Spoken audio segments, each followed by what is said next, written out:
Part 5. They hung their pictures one day. Emily brought her favorites up, including the Lady Giovanna and Mona Lisa. These two were hung in the corner between the windows. "Where your writing desk will be," said Dean, "and Mona Lisa will whisper to you the ageless secret of her smile, and you shall put it in a story."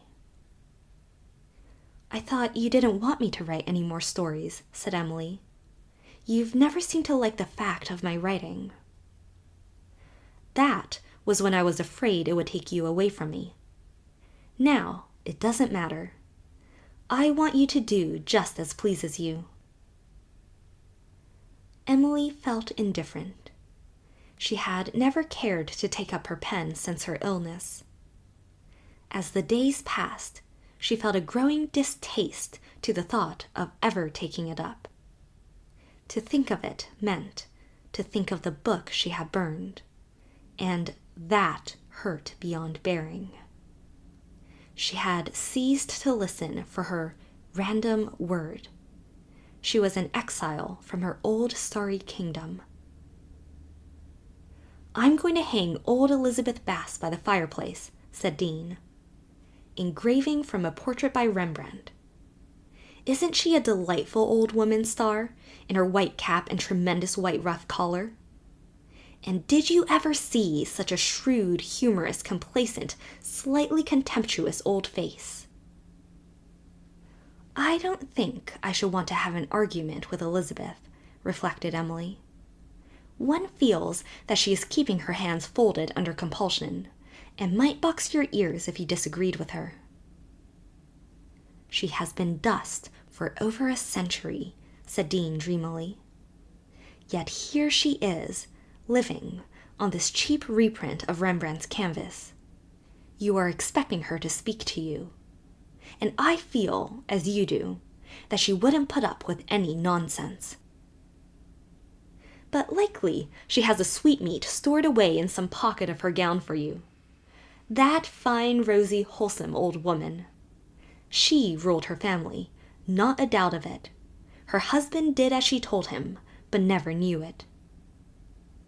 "Had she a husband?" said Dean doubtfully.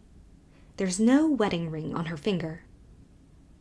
"Then she must have been a most delightful old maid," averred Emily. "What a difference between her smile and Mona Lisa's," said Dean, looking from one to the other. "Elizabeth is tolerating things, with just a hint of a sly, meditative cat about her. But Mona Lisa's face has that everlasting lure and provocation that drives men mad and writes scarlet pages on dim historical records. La Gioconda would be a more stimulating sweetheart, but Elizabeth would be nicer for an aunt." Dean hung a little old miniature of his mother up over the mantelpiece. Emily had never seen it before. Dean Priest's mother had been a beautiful woman. "But why does she look so sad?" "Because she was married to a priest," said Dean. "Will I look sad?" teased Emily. "Not if it rests with me," said Dean. But did it? Sometimes that question forced itself on Emily, but she would not answer it. She was very happy 2/3 of that summer, which she told herself was a high average. But in the other third were hours of which she never spoke to anyone. Hours in which her soul felt caught in a trap. Hours when the great green emerald winking on her finger seemed like a fetter. And once she even took it off just to feel free for a little while. A temporary escape for which she was sorry and ashamed the next day, when she was quite sane and normal again, contented with her lot and more interested than ever in her little gray house, which meant so much to her. "More to me than Dean does," she said to herself once, in a 3 o'clock moment of stark, despairing honesty, and then refused to believe it next morning. Part 6. Old Great-Aunt Nancy of Priest Pond died that summer, very suddenly. "I'm tired of living. I think I'll stop," she said one day, and stopped. None of the Murrays benefited by her will. Everything she had was left to Caroline Priest. But Emily got the gazing ball, and the brass chessy-cat knocker, and the gold earrings, and the picture Teddy had done of her in watercolors years ago.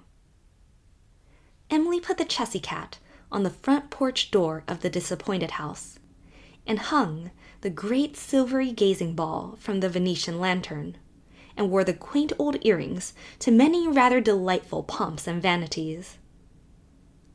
But she put the picture away in a box in the New Moon attic, a box that held certain sweet, old, foolish letters full of dreams and plans. Part 7. They had glorious minutes of fun when they stopped to rest occasionally. There was a robin's nest in the fir at the north corner, which they watched and protected from Daffy. "Think of the music penned in this fragile pale blue wall," said Dean, touching an egg one day. "Not the music of the moon, perhaps, but an earthlier, homelier music, full of wholesome sweetness and the joy of living. This egg will some day be a robin star, to whistle us blithely home in the afterlight." They made friends with an old rabbit that often came hopping out of the woods into the garden. They had a game as to who could count the most squirrels in the daytime and the most bats in the evening, for they did not always go home as soon as it got too dark to work. Sometimes they sat out on their sandstone steps, listening to the melancholy loveliness of night wind on the sea, and watching the twilight creep up from the old valley, and the shadows waver and flicker under the fir trees, and the Blairwater turning to a great gray pool tremulous with early stars. Daff sat beside them, watching everything with his great moonlight eyes, and Emily pulled his ears now and then. One understands a cat a little better now. At all other times he is inscrutable, but in the time of dusk and dew, we can catch a glimpse of the tantalizing secret of his personality. "One catches a glimpse of all kinds of secrets now," said Dean. "On a night like this, I always think of the 'hills where spices grow.' That line of the old hymn Mother used to sing has always intrigued me, though I can't fly like a youthful hart or roe. Emily, I can see that you are getting your mouth in the proper shape to talk about the color we'll paint the woodshed. Don't you do it. No one should talk paint when she's expecting a moonrise. There'll be a wonderful one presently. I've arranged for it. But if we must talk of furniture, let's plan for a few things we haven't got yet and must have. A canoe for our boating trips along the Milky Way, for instance. A loom for the weaving of dreams, and a jar of pixie brew for festal hours. And can't we arrange to have that spring of Ponce de Leon over in that corner? Or would you prefer a fount of Castelli? As for your trousseau, have what you like in it, but there must be a gown of gray twilight with an evening star for your hair. Also, one trimmed with moonlight, and a scarf of sunset cloud." Oh, she liked Dean. How she liked him. If she could only love him. One evening, she slipped up alone to see her little house by moonlight. What a dear place it was. She saw herself there in the future, flitting through the little rooms, laughing under the firs, sitting hand in hand with Teddy at the fireplace. Emily came to herself with a shock. With Dean, of course, with Dean. A mere trick of the memory. Part 8. There came a September evening when everything was done, even to the horseshoe over the door to keep the witches out, even to the candles Emily had stuck all about the living room. A little jolly yellow candle, a full red pugnacious candle, a dreamy pale blue candle, a graceless candle with aces of hearts and diamonds all over it, a slim dandyish candle. And the result was good. There was a sense of harmony in the house. The things in it did not have to become acquainted, but were good friends from the start. They did not shriek at each other. There was not a noisy room in the house. "There's absolutely nothing more we can do," sighed Emily. "We can't even pretend there's anything more to do." "I suppose not," agreed Dean regretfully. Then he looked at the fireplace where kindlings and pine wood were laid. "Yes, there is," he cried. "How could we have forgotten it? We've got to see if the chimney will draw properly. I'm going to light that fire." Emily sat down on the settee in the corner, and when the fire began to burn, Dean came and sat beside her. Daffy lay stretched out at their feet, his little striped flanks moving peacefully up and down. Up blazed the merry flames. They shimmered over the old piano. They played irreverent hide-and-seek with Elizabeth Bass's adorable old face. They danced on the glass doors of the cupboard where the willow-ware dishes were.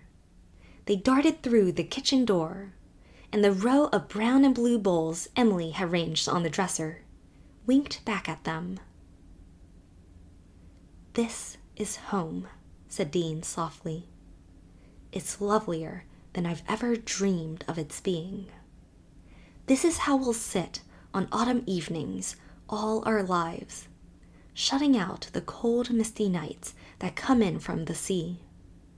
Just you and I alone with the firelight and the sweetness. But sometimes we'll let a friend come in and share it, sip of our joy and drink of our laughter.